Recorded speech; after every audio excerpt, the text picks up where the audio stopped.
بسم اللہ الرحمن الرحیم الحمد للہ رب العالمین۔ الحمد سب تعریف، للہ اللہ کے لیے، ربی جو رب ہے، عالمین تمام جہانوں کا۔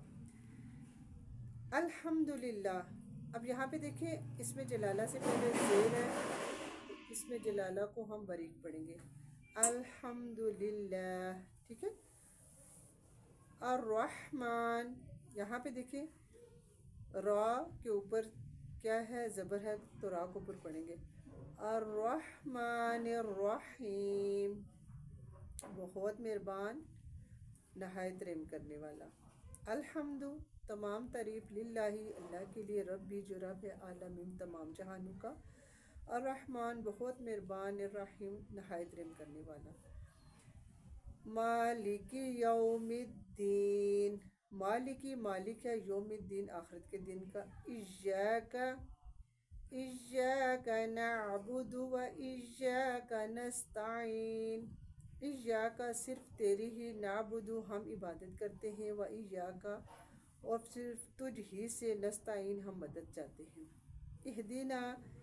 اہدنا الصراط المستقیم، اہدنا دکھا ہمیں، صراط راستہ، مستقیم سیدھا، صراط الذین انعمت علیہم، صراط الذین راستہ ان لوگوں کا، انعمت انعام کیا تو نے، علیہم جن پر، غیر المغضوب علیہم ولا الضالین، غیر نہ کہ، مغضوب جن پر غضب کیا گیا، علیہم جن پر، ولا اور نہ، ظالم گمراہوں کا۔ الحمدللہ ایک دفعہ کہنا میزان کو بھر دیتا ہے۔ بیسیکلی یہ صورت اللہ تعالیٰ اور بندے کے درمیان ایک مکالمہ ہے۔ جب بندہ کہتا ہے الحمدللہ رب العالمین، اللہ تعالیٰ فرماتا ہے میرے بندے نے سچ کہا۔ الرحمن الرحیم، بندہ کہتا ہے، اللہ تعالیٰ فرماتا ہے میرے بندے نے سچ کہا۔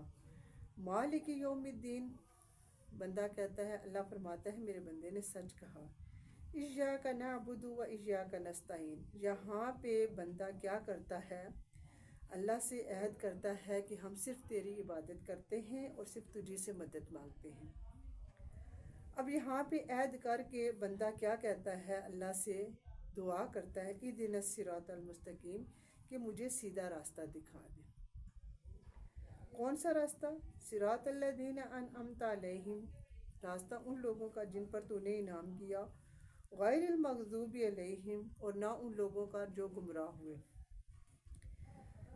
اب جب ہم نے اللہ تعالیٰ سے دعا کی تو اللہ تعالیٰ نے ساتھ ہی سورۃ البقرہ میں جواب دے دیا، کیا؟ ذالک الکتاب لا ریب فیہ، کہ یہ ہے وہ کتاب، یہ ہے وہ سیدھا راستہ، کہ یہ کتاب ایسی کتاب ہے کہ اللہ تعالیٰ نے اس کی ایک رسی کا یہ وہ سرا ہے، اس کتاب کی صورت میں اللہ نے ہمارے ہاتھ میں دے دی، اور دوسرا سرا اللہ کے ہاتھ میں ہے کہ اگر ہم اس کتاب کو پڑھیں گے، اس کے ساتھ جڑیں گے تو انشاءاللہ تعالیٰ ہم اپنی منزل کو پہنچیں گے، اور اگر رسی کا یہ سرا ہمارے ہاتھ سے چھوٹ گیا تو ہم ذلیل و خوار ہو جائیں گے۔ تو اللہ تعالیٰ ہم سب کو قرآن پاک صحیح معنوں میں پڑھنے کی توفیق دے، آمین۔